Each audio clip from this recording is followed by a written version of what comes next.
За юу цаанда манайхан өнөөдөр таадтай 2021 онд гарч байсан маш хөөрхөн утаа агуулгатай зүрх сэтгэл уярам нэгэн киног ирж хөр бэлтлээ. Энэ бол алдарт дуучин жүжигчин Justin Timberlake-ийн тоглосон Palmer гэх бүтээл билээ. Энэхүү кинонд шоронгоос тэнцэнгээр сулагдсан ганцаардмал залуу болон ар гэрийн амьдрал нь тогтургүй бяцхан хүү хоёр хэрхэн амьдралын эрхээр нөхөрлөж салж хагасшгүй холбоотой болдог тухай гардаг бөгөөд IMDb сайт дээр үзэгч үнэлэгчдээс 7.3 үнэлгээ авсан тун чанартай бүтээл тооцогддог гэж. Тийм болохоор хэдүүлээ кинондоо шууд орцгоё. Бичлэгээ эхлүүлэхээс өмнө таад маань манай сүгийг дэмжин лайк болон subscribe дарахаа бүү мартаарай. Тэгж үжил бид дараагийн сонирхолтой контентуудаа хүргэх болно шүү дээ. Энэ удаагийн дугаартай маань Son application ажиллаж байна. Son application нь 7 жилийн ойн баяраа тохиолдуулан Son Care гэх цоо шин бүтээгдэхүүнээ танилцуулж байна. Son Care нь хүнс эрүүл мэнд зэрэг өдөр тутмын зайлшгүй хэрэгцээгээ шаардлагатай үедээ илүү уян хатан нөхцлөөр шийдэх боломжийг олгох цоо шин үйлчилгээ юм. Son Care-ийн давуу талуудаас дурдвал зээлийн эрхтэй харилцагч бүрт 200 мянган төгрөгийн зээлийн эрх шууд нээгдэх бөгөөд үүнээс 150 мянган төгрөг хүртэл ирэхээр хүнс эрүүл мэнд зэрэг анхдагч хэрэгцээний худалдан авалтыг QR-аар хийх боломжтой. Харин 50 мянган төгрөг хүртэл ирэхээр гинтийн хэрэгцээ гарсан үед дансандаа шууд авах боломжтой гин шүү. Энэхүү эрхийн дээд хэмжээ нь 500 мянган төгрөг хүртэл нэмэгдэх боломжтой юм байна. Мөн Son Care бүтээгдэхүүний хүрээнд урьдчилгаагүй шимтгэлгүй үйлчилгээг сарын 2% хүртэл хүүтэй ашиглах нэ. Түүнчлэн төлөлтөө хугацаанд хийснээр таны эрх шатлалтаагаар нэмэгдэж ашиглах боломж улам өргөжөхөөс гадна хүүн 1.5% хүртэл буурах боломжтой гин шүү. Өөрөөр хэлбэл хариуцлагатай хэрэглээ бүртээ танд илүү их боломжийг авчирч байгаа юм. Дэлгэрэнгүй мэдээллийг description хэсэгт оруулсан дараах линкээр аваарай. Мөн Son app маань эрхээ нэмж 5 сая төгрөг болсон байгааг дуулахад таатай байна. Эрхээ нэмээгүй харилцагч гэвэл эрхээ нэмээрэй. Халамж бүрээс хайр мэдрэн Son Care.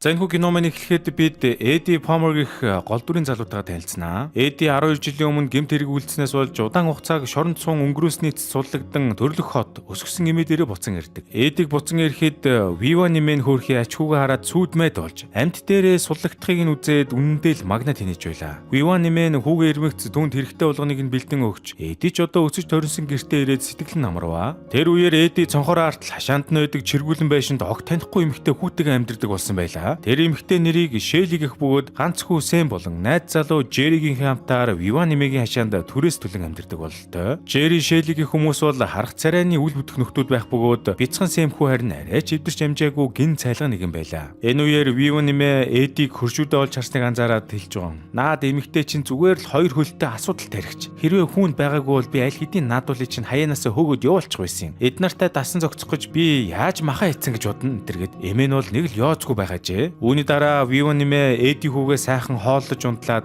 "За миний хүү, одоо нэг хэвийн амьдралдаа буцаж орно уу да. Бити тэгээд өнгөрсөн амьдралдаа гунж гутраад байгаарай. Сайхан хиймэрл ундаатай бай. Ажил төрөл олчихъя. Амьдралаа дахин босго. Бас бүтэн сайн өдөр болгон надтай цуг сүмрүү явна шүү. Үгүй мүгүй гэсэн хүлээж авахгүй" гэж сайхан үглэж арлаа. Эмээгийн зөвлөдөө угаасаа. Дараагийн хэсэг эхлэхэд Эди цагдаагийн газар очиж өөрийгөө ямар нэгэн элдв асуудалд орооцолтоогүй гэдгээ мэдүүлв. Учир нь Эди сайн хүмүүжигч байсан учраас тэнсэн харгалзах нөхцөлтэйгээр сулгдсан бөгөөд 2-7 хоног тутамд мэдүүлэг өгч үе үе мансуурлах бодисын шинжилгээ өгөх шаардлагатай юмсанжээ. Цагдаа дээр очсны дараа Эди нилээд урам зоригтойгоор ажил хайж эхэлдэгч ял идэлж байсан түүнийг хүмүүс төдийлөн ажил авах хүсэлгүй байхан тэр. Үүнээс болоод өдрийн эцэгэхэд Эди баг зэрэг сэтгэлээр унан урд нь байн гордог байсан баарандаа очтол хуучны эдэн андуудтайгаа тааралдаж байгаамаа. Эдиг найзууд нь олж хармагцаа сүйд болж "Андаа чи судлагдсан юм уу? Чамайг чинь 5 жилийн дараа гарна гэж бодож байлаа штэ. Бүр сахал махал ургуулсан гэж мэгэд халуун дотноор хүлээн ав. Эдигийн найзууд болох Дэрил Кос нар одоо бол нас бий түрцгээж өөрсдийн гэсэн амьдралтай болсон ба Кос нь бүр хотынхоо цагдаагийн газарт орсон ч байх шиг. Ийхүү удаан уулзаагүй найзууд сайхан уулзалтаж ууж идээд байж явах зур нөгөө бааранд нь Эдигийн хурч буюу өнөөх асуудалтай хүүхэн Шэли гинт орж ирээд Эдитэй сүрхий яриа өдөж эхэллээ. Тэрээр Эди тандан "Чи чинь Viva нэмэгийн ачгүй үсттэй. Яасан бэ? Царайлга. Чи чинь ярьдгүй юм уу?" гэж мэгээд жаахан өдөг шинжтэй. За тэгээд олон сар жил нар салхи үзээгүй Эди нэг л мэтгэж Шэлигэнд очиод хонсон байдаг. Өглөө нь Эди Шэлигийн чиргүүлнээс гарч ирэхэд гадаа нь Viva нэмэ Шэлигийн хүү Сэмийн хамтаар хувц сунар тохоо зогсож байдаг. Эди ч одоо эмээгээсээ айж ицсээр гэртээ орж унтахаар болно. Гэсэн ч удалгүй Viva нэмэ орж ирээд бүтэн сайн өдөр тохиож байгаа тул шартаж өгөх гэж байгаа Эдиг үгэлсээр байгаад сүм рүү дагуулад явлаа. Угаасаа эмээгийн үгэнд орохгүй бол тэгээд будаа болно шүү дээ. За тэгээд эмээгээ аваад сүм рүү явах гэтэл арын судал дээр нь хөршийн хүү Сэм сууж байгааг хараад Эди эмээгээ энэ хүүг бараг төрсөн ээжээс нь илүү харж ханддаг болохыг нь ухаарна. Замдаа Сэм хүү Эди тандан хэлж байгаа. "Агаа би таны өчтөр орой манай гэрт унтаж байгааг харсан. Та гэхдээ нүв нүцгэн байсан" гэдэргээд эмээгийнх нь хажууд бүр цусгүй алж үйдэг шүү. Ер нь хүн нэлээд хилэмгийн долоомой нөхөр бололтой. Сүмд очмогц нутгийн ард олон Эдийг хараад шивэр авир хийцгэн цаагаараа одоо муулаад байгаа бололтой. Сүмд ирдэг хүмүүс байж арай гэгээ имэрж болдгоо баг та. Номлын дараа Эди дээр Коос найзынх нь аа буюу цагдаагийн газрын дарга ирж уулзсан ангиж хэлв. За нөхөр чамайг эрт суулгацсан гэж сонссон. Тогтмол ирж мэдүүлэг өгч байхаа мартав да. Чамайг буцаад шоронд хиймэргүй л юм шүү. Гэхэн тэр. Гэхдээ Эди маань энэ байтгайг үтсэн болохоор Коосын аав хэлсэн үгийг тоолгүй өнгөрч. Коос ч одоо аавыгаа дими болоо мэрлээгээ дургуулж байгаа нэлт. Үүний дараа Коос Сэм хүүгийн талаар ярьж бараг л ямар нэг асуудалтай хүүхд тэмээн бодож явдгаа хэлнэ. Ийхүү сүмэс буцан ирээд Сэм хүү Вива нэмээ талархлаа илэрхийлж Эдиг хизээ зэний аав нэм шиг тэрч авангуудаа баяртай гэж хэлсээр гүгээд явчив. Маргааш нь Вива нэмээ Эдид хэдэн цаас атгуул авах юмны жагсаалт өгөөд дэлгүүрлөө хүнс цогдуулахаар явуулваа. Эдигээр Эди эмээгээрээ тэжээлхмээргүй байсан ч манай хүнд одоо сохор зоосч байхгүй тул хийснийхэн дагуу хийхээс өөр арга байсангүй. Дэлгүүрд очмогцоо Эди эмээгийн шагсаалтан дээрх зүйлсийг ям тан аваад кассан дээр зогсож байхдаа худалдаг чайжуу зарыг олж харнаа. Тэр үед кассан дээр байсан бүсгүй Эдигээс ажлын анкет авах хэмээн асууж яг л хүсэлт өгөх гэж байтал дэлгүүрийн менежер болтой нэг ахуу гарч ирснэ. Би над орон тоон дээр чинь аль хэдэн хүн авцаан гэж мэгээд Эдиг хараажийн авах дург байгаа нь хэлдэв. Учир нь энэ хот баг манахаар нэг сумын төв шиг цөөн хүн амтай болохоор мань хүний шорон оронгийн түүхийг хотоо яриа гадарладаг бололтой. Үүний дараа Эди гэртээ буцан иртэл Виван эмээ Сэмиг хэд хоног гэртээ байлгахаар болсон тухай дуулгав. Яагаад гэвэл Сэмийн ээж Шэли хаад л нөгөө Жериг их бүтэхгүй найз залуугаа дагаад хаашаа ч малга болсон байла. Ингээд Сэмтэй хамт байх болсон Эди түүнийг бос хүүхдүүдээс ариу өөр зам байдалтай нэгэн болохыг нь олж анзаарнаа. Юун түрүүнд Сэм дандаа октоодтай тоглож үеийнхээ банд нартай огт найзлахгүй байх бөгөөд сонирхдаг тоглоомууд нь ч гэсэн эмэгтэй хүүхдийн нүүр удах хэрэгсэл Барби хүүхэлтэй энэ төр байгаамаа. Улмаар Эди Сэм тандан хэлж байгаа. Эрэгтэй хүүхдүүд хүүхэлтэйгээр тоглодгүй маа гэж хэлдэг ч Сэм түүний хэлхийг огт тоосонгүй. Орон хоолны үеэр Виван эмээ ач хүүгээсээ гинт дэлгүүрлөө өгч явуулсан мөнгөний хариултыг нэгж гардаг бөгөөд ер нь бол Эдиг мөнгнөөс нь хулгай хийгээд өөртөө аваад үлдсэн байж магадгүй сэжиглж хэллээ. Учир нь Виван эмээ хариултаа тоолоход дутуу мэд санагдсан ажээ. Эди ч үүнийг сонсонгуудаа маш ихээр урам тугарч та өөрөө зөв тоолоод үзээ. $12.13 гэж хэлчихэд гараад яв. Үүний дараа Эди бааранд ганц хоёр хундгын муухаар иртэл хотын сургуульд цэвэрлэгч авах тухай зарыг олж харлаа. Маргааш өдөр нь Эди өөрийнхөө төгссөн сургууль дээр очиод ахлах үйлчлэгч Сипстэй эр хүн шиг ярилцсан учир явдлаа хэлэхэд Сипс Эдиг ажилд авахд татгалзах зүйлгүй гэдгээ хэлнэ. Гэхдээ Эди эхлээд сургуулийн захирал Форбустэй уулзах хэрэгтэй болдгоо. Ингээд Эди Форбус захиралтай очиулцахад захирал ихэндээ Эдиг шоронд сууж байсан учраас жаахан эргэлзэж байлаа. Гэсэн ч Эди түүнд хандан би ойлгож байна эрхмээ. Гэхдээ би ялаа эдэлж гүйтсэн. Ял эдэлж байхдаа би ямар ч асуудал тутгалдаагүй. Нэр цэвэр гарч ирсэн. Би сургуулийн хүүхдэд ямар нэгэн аюул занал хэл үзүүлэхгүй. Шал шүрддэг ажилч тэнцэхгүй юм бол би яаж амьдрах болж байна гэж хэлв. Улмаар ахлах үйлчлэгч Сипс Эдиг дэмжиж 2-3 үг хэлэхэд Форбус захирал Эдиг өмнө сургуулийнхаа хөл бөмбөгийн од тоглогч байсныг нь мөн спортын тэтгэлэг авч байсныг нь олж мэдэн дээрэс нь Виван эмээтэй цуг сүмд явдаг танилуд учраас түүнд 2 дахь боломж олохоор шийдэж эхлээд сургуулийн зүйлд танилцуулж үзэхээр тохиролцсон. Эди минь одоо л хичээдэг юм шүү дээ.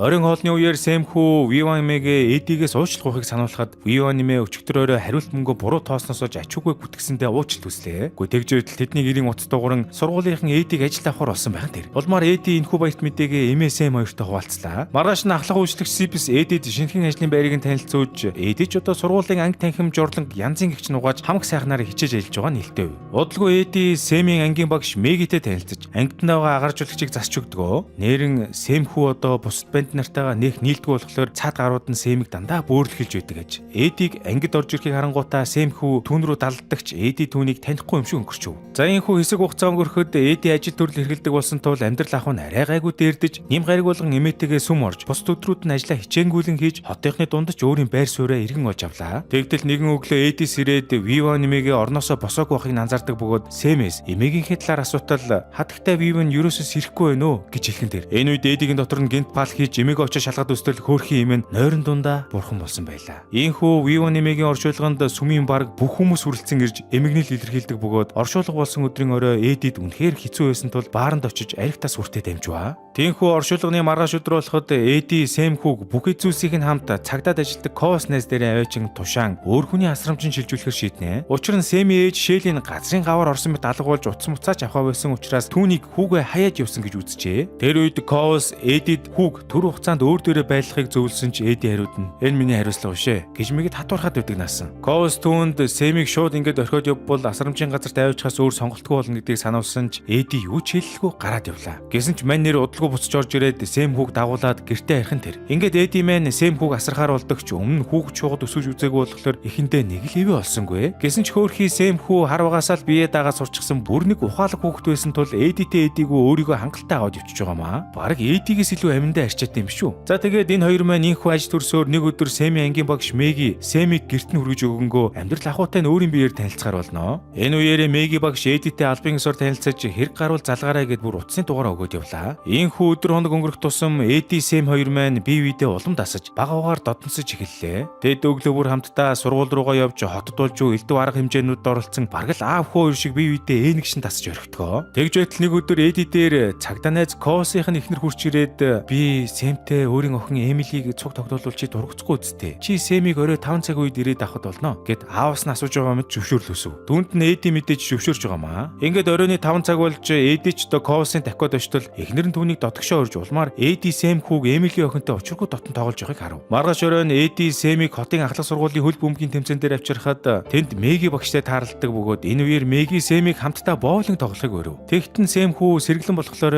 тэгвэл би Эддитэй цуг очиж болох уу? Хэмээн асуугаад Мэги өгш болно. Эдди бидэнтэй нэгтгэд ямар ч асуудалгүй гэж хэллээ. Ёстой нэрээ адтай хөхт юм да. Удалгүй хөл бөмбөгийн тоглолт эхлэхэд Эдди тоглолтыг шимтэн үзэх бол Сэм хүү талбайд ирэх хөгжөөн дэмжих шогтыг илүү сонирхож тэдний үйлдэлийг дагаж хийхээ сууж ив. Тоглолтын үеэр Эддигийн хар багын найз дээрэл тэнд сууж идэг бөгөөд Эдди найзаасаа "Ой чи Вестрийн хүүг харсан уу? Би тэдэнтэй уулзах гэж хичээсэн" гэж асуулаа. Тэгтэл дээрэл найз нь хэлж байгаа. "Чи одоо тэр явдлыг мартах хэрэгтэй. Гэхдээ тэр үе чи тэр мөг болгох хэрэгтэй байсан юм. Тэр эхлээд л манай аав мөнгөтэй өнтер гэж олон юм яриа үзтээ. Чи харин аавыг нь алчаагүй нэх юм. Тэгэж чи бүх ялаа эдс дуусгасан болохоор одоо хэн ч үргүү. Харин чиний жинхэнэ уурлах ёстой хүн бол Кос. Тэр чамайг шууд хаяаж явсан" гэж хэлхэн тэр. Нэг тийм гэмтэргийн шинжтэй юм яриад явчих чинь. Тэнгүү тоглолт дуусны дараа Эдди Сэмийг гэртээ үлдээгээд дахиад л баар руу явж дээрэл Кос нартай цугтаа хідэн халбаг пиав ууцв. Тэдэнтэй мөн Эддигийн ахлах үйлчлэгч Сипс нэгддэг бөгөөд мань хэд ихэндээ уг нь 50 сууж байтал гинт дээрэл мөгөж шаар архины халуунда Сипс таксан тавьж хэлэхгүй юм ярьж байхад Эдди дээрлийг Сипсээс салгаж авдаг. Бас л муухай тавьдэргүй удаг дурак байна шүү дээ. Ингээд Сэм Мэгигийн боулингийн үйлчлэгт явахаар болоход Эдди хүүг дагуулад цугтаа очив. Энэ үеэр Эдди Мэги хоёр хөөрхөн дотносож эхэлнэ. Тэр зур Мэги өөрийгөө салсан гэдгээ Эддид дуулгаж Эдди ч гэсэн Мэгид өмнө шорон сууж байсан гэдгээ нуух юмгүй хэлж орхитгоо. Ер нь бол мань хоёр бие биедээ амьдралаа шинээр эхлүүлэхээр энд ирсэн гэдгээ л ойлгуулах гээд байгаа юм л та. Шинэ өдөр эхлэхэд Эдди өглөө ажил дээр очиод ахлах Сипстэй андан дээрэлийн өмнөөс уучлал хүсдэг бол сургуулийн захирал Форбус Сэм үдэ уулзаж Эддитэй хэрхэн амьдарч байгааг нь тандав. Түүний дараа Эдди Сэмийг дагуулan цагдаагийн эцэд очин өөрийгөө элдв хэрэг төвөгт орооцолтойгүй хэмээн мэдүүлэг өглөө. Өдөр өнгөрөх тусам Сэм Эдди хоёр улмал аав хүү хоёр шиг ижилтэн тасаж Эдди Сэмд өглөө болгон цай үлдэж өгөөд л сургууль дээр нь анхаарал тавиад л оройн цагаар ганцаарнгийн үлдээж баар саваар эргэлдэхээ хүртэл болжээ. Мөн Эдди Сэмийг аль болох зөв хүмүүжүүлэхийг хичээн альва муу үйлдэл болгон өөрийн гэсэн үр дагавартай байдгийг тайлбарлаж сайн үлгэр дуурайл болох гэж чадлаараа хичээж байлаа. Бодлого Сэмийн төрсөн өдөр тохиоход Мэги Эддид төрсөн өдрийн үйлчлэг зохион байгуулалтанд тусалж Сэмийг сайхан гэгчэнд баярлуулав. Төрсөн өдрийн баярын дараа Мэги Эддид гэрийг нь цэвэрлж өгөн тусалж байхдаа Виван нэмигийн гэрээс л үхий цагтлыг олж өгдөгөө. Тэгтэл тэрэн дээр нь Виван нэмэ байшингаа газартай цуг зарсан мөнгөө бүгдийг нь сүмд хандивлахаар заасан байдаг бөгөөд ачгүй Эддидээ ердөө $5,000 үлдээсэн байв. Эддиг амьд ахуйд нь гараад ирсэн гэж санаагүй байж л тэ чааваас. За үүнээс болж Эдди байшингаа зарагснаас хойш 30 хоногийн дотор нүх шаардлагатай болж сэтгэл санаагаар жаал унаваа. Энэ явдлын дараа Эдди сургууль дотор явж байтал тоглоомын талбай дээр Сэмийн ангийнх нэгэн бацаанууд нийлж дээрлэхэд байгаа болтой шүү. Тэдэн дундаас дээрлийн хүү Тоби Сэмийг илүүтэйгээр дээрлэж байдаг бөгөөд Эдди тэднийг харсан даруйдаа очиж сүрдүүлж Сэм хүүг авардаг. Удалгүй Халлоуны баяр дөхөж Сэм байнга үздэг шидэт тагны дүрдээ хорно гэж зүтгэн Эдди ч түүнд хандан чи шидэт тагны биш ханхуу болж болно шүү дээ. Хэрвээ чи охин шиг байгаад байвал чамайг бус хүүхдүүд дандаа дээрлэх гэж зөвлөдгөө. Сэм шидэт тагны болно гэж зөрүүлсээр байгаад л хүссэн хувцас ахуулж байгаамаа. Эддиг төлбөрөө хийж явах үеэр Виван эмигийн найз зэмэн түн дээр хурж ирснэ. Чи энэ хүүг асрах ирэхгүй. Чи чинь гэмт хэрэгтэй биз дээ. Гэхэд Эдди Сэм хүүг аваад явах гэсэн ч Сэм өнөө хэмээтэй чинь зад хэрэлдэж Эдди ах сайн хүн болсон мэдүү гэж хэлчихэд яваад өгөв. Хэлөвний өдөр дохиоход Сэм өнөөх шид тагны хувцас өмсөд ангидаа ирмэгц цаадуулан мэдээж дөрвийн дагуу Сэмийг шоож гарлаа. Гэвч Мэги багш урдаас ийм зүйл болохыг таамаглаж байсан тул эрэгтэй хүн буюу захирал Форбсын дүр төврөн орж ирээд Сэмийг аль болох энгийн хүүхэд мэтээр мэдрүүлэхийг хичээнэ. Тэр орой Мэги багш Сэм Эдди хоёрыг гэртээ оройн хоолнд урдаг бөгөөд Эддитэй хойлохнаа ярилцах үеэр түүнийг ямар хэрэгээр шоронд суустыг нь асуув. Улмаар Эдди түүнд өөрийнхөө түүхийг ярьж өглөө. Эдди ахлах сургуулаа төгсөөд Америк хөл бөмбөг давьяас чадвартай нэгэн байсан тул Луизиана мужийн их сургуульд спортын тэтгэлэг аван эсжээ. Тэр үед Эддигийн амжилтын талаар хот даяараа шуугиж Эддигийн ирээдүй чухам гэрэлтэж байсан ажээ. Гэтэл Эдди нэгэн тоглолтын үеэр хүнд бэртэл авч ахин хөл бөмбөг тоглох боломжгүй болсон учраас сургуулаа хайсан байна. Түүний дараа Эдди төрөлхөө хотдоо иргэн ирж дээрл мэтийн бүтэхгүй найзуудтайгаа нийлээд элдв бусын хэрэг тарьж мужигнуулж эхэлсэн байв. Тэгсээр нэг өдөр найзуудынх нь нэг нь өөрийгөө баян айлын хүүхд хэмээн гайхуулж гэрт нь хинч байхгүйгээр их хэмжээний мөнгө дээрэмдэх боломжтой гэж найзуудаа хэлээд бөөндөө энэ хэрэгт оролцохоор болжээ. Улмаар нэгэн шөнө тэд өнөөх баян айл руу нэвтэрч чадсан ч гэнт гэрийн эзэн буу оройд ороод ирсэн байна. Тэр үеэр Эди сандарсандаа гэрийн эзнийг бейсболын цохиороор зодож хүнд гэмтээсэн бөгөөд хожим нь тэнд байсан бүх найзуудынхаа өмнөөс хэрийг ганцаараа үрж 12 жил хоригдсны эцэст сурлагдсан энэ ээж. Энэ хүү чин сэтгэлийн ярианы дараа Меги Эди хоёр улам бие биедээ татагдаж эхэлсэн байдаг. Хэд хоногийн дараа Эди ажил дээр интернетээс хэрхэн хууль ёсны асран халамжлагч болох тухай мэдээлэл хайж Сэмийг өргөж авах талаар бодож эхэлсэн байлаа. Сургууль дарсны дараа Сэм Эмилийн найзындаа очиж тоглох үеэр Эди Меги баг шиг гэртээ өрөөд ээж яваа. Гэтэл удалгүй Сэм хүү нүүр аманд битүү бодог болчихсон уйсаар орж ирэх бөгөөд Эмилигийн ээж түүнийг хүргэж ирсэн байлаа. Тэгсэн яасан бэ гэхээр Сэмийг Эмилитэй мөрөөрөө тоглож байх зуур Эдигийн найз дээрэл хурч ирээд Сэмийг шогсон ажээ. Үүнийг сонсмогцоо Эди дээрэлтэй очроо болохоор гэрээсээ яаран гарч явдаг. Хэдийгээр Меги Эдид энэ бүгдийг заавал нударгаар шийдэх хэрэггүй гэж хэлхийг оролцсон ч Эди түүнийг сонссонгүй. Дараагийн хэсэг гарахад Эди шууд баар руу давхиж очингуудаа дээрлийг олж аваад нүүр нүдгүү балууж эхэлдэг. Удалгүй түүний нүдэнд цагдаа найз Коос нүцгэтгэд Эди түүнийг замдж аваад энэ чамд инээдтэй санагдсан те. Гэрт чинь тийм зүйл болж байхад чи яхаараа түүнийг зогсоогоогүй юм. Хэрв чи намайг дээрлийг зодсон гэд хэрэг үүсэх юм бол чамайг би 12 жилийн өмнө надтай цуг байсныг хэлнэ шүү хэмээн анхааруулж буцаад гэртээ хариу. Эди гэртээ ирэхэд Меги Сэмийг хараад байж байдаг бөгөөд бүхнийг заавал нударгаар шийдэх гэж үздэг гэд Эдиг зэмлэж чи огтхон ч өөрчлөгдөхгүй юм байна гэж хэлчихэд яваад өгдөг. Маргааш өглөө нь Эди Сэм хүүг аргадаж үзэх дуртай шидэт тагинтай нэвтрүүлгийн баг руу хамтдаа загтвчээ сууж байлаа. Тэгтэл яасан гэж яг энэ үеэр өчнөн удаан алга болсон Сэмийн үл үтх ээж Шэйлин аимшигын царай зүстэй амтан орж ирснээр хүүхдээ аваад явчихв. Амьдрал овоо гайгүй тэгшэрхэндээ гэж байтал ямар гайтай юм дээ. Хэд хоногийн дараа Эди ажлаа тараад иртэл Сэмийн ээж Шэйли найз залуу Жеритигээ муудалцаж бөөн хэрүү шүгэн тарснаас болоод цагдаа нар Сэм хүүгд хамгаалах төв рүү аваад явсан байлаа. Улмаар Эди хүүгд хамгааллын төв дээр очиж Сэмийг түр асран хамгаалах хүсэлтэй байгаагаа илэрхийлдэг ч хүүгд хамгааллын ажилтан Эдиг ялагдж байсан учраас түүнд ямар ч боломж байхгүй гэдгийг тайлбарлаж өглөө. Тэр орой Эди Шэйли дээр явжчоод чи Сэмийн асран хамгаалах эрхийг над шилжүүлчихэ гэж хэлээд Вивоны Мегээс өвлөн авсан $5,000 өгөх гэж үздэгч Шэйли хүүгөө өгөхгүйгээд бөө юм болж Эди тандан чи өөрийгөө надаас илүү гэж бодоо юу? Чи Сэмийн аа биш гэж хэлээд хөөгд гаргаваа. Тэгснээ бас арх болон харт амхнаас гарсныхаа дараа хүүхдтэйгээ шинэ газар руу нүүж очоод Эдигээ сайхан амьдрна гэнэ. За тэгсээр удалгүй шүүх хурлын өдөр ирэхэд Эди Мегитэй хамт шүүгчтэй уулзахаар очдог бөгөөд Сэмийн асран хамгаалах эрхийг хүссэн ч шүүгч түүнд одоогоор энэ эрхийг өгөх боломжгүй юм мэдэгдэв. Эди яалтчгүй тэнсэн харгалзах ялаа дуусгаж байж л дахин шинэ хүсэлт гарах боломжтой бөгөөд тэр нь хаа байсан 5 жилийн дараа шүү дээ. Шүүх хурлын төгсгөлд Шэйли ойрын хугацаанд элдв асуудал тарилгүй томоотой байсан тул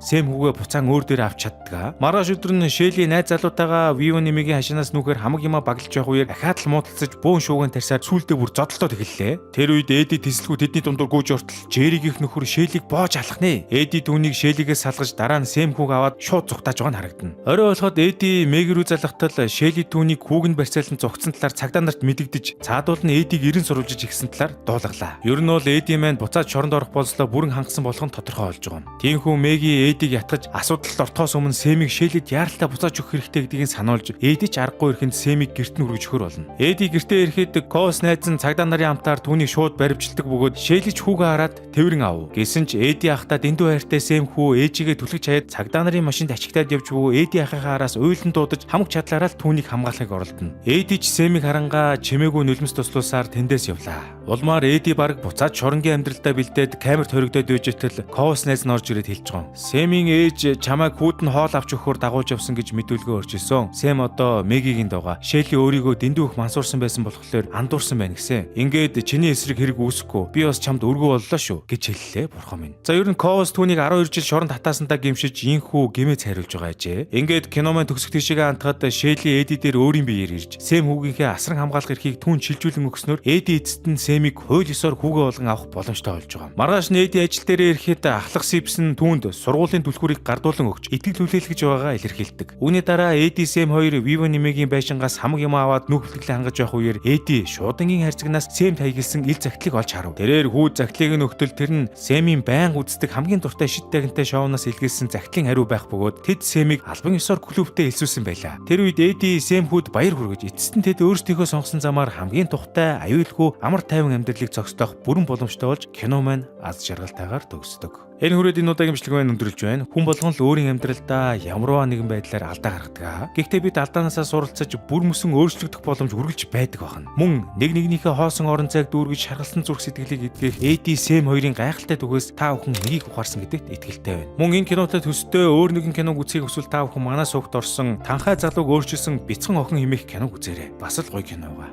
Өнөөдрийн дугаард 1 минутын кино аппликейшн хамтран ажиллаж байна. 1 минутын хугацаа чамд юу авчрах вэ? Энэ хугацаанд нэг киноны мэдрэмж авчирч чаднаа. 1 минут кино аппликейшн бол завгүй амьдрал зориулсан богино киноны шинэ үе юм. Ердөө 1 минутанд үйл явдалд нь автаж уйдах завгүй өнгөрнө. Хүссэн үедээ хүссэн төрлөө сонгоод ганц минутанд асар сонирхолтой шинэ түүхийг яриулаарай. Яг одоо Play Store болон App Store-оос 1 минут кино гэж хайгаад аппликейшнаа татаад үзээрэй. Яг одоо эхлүүл. Танд 1 минут хангалттай.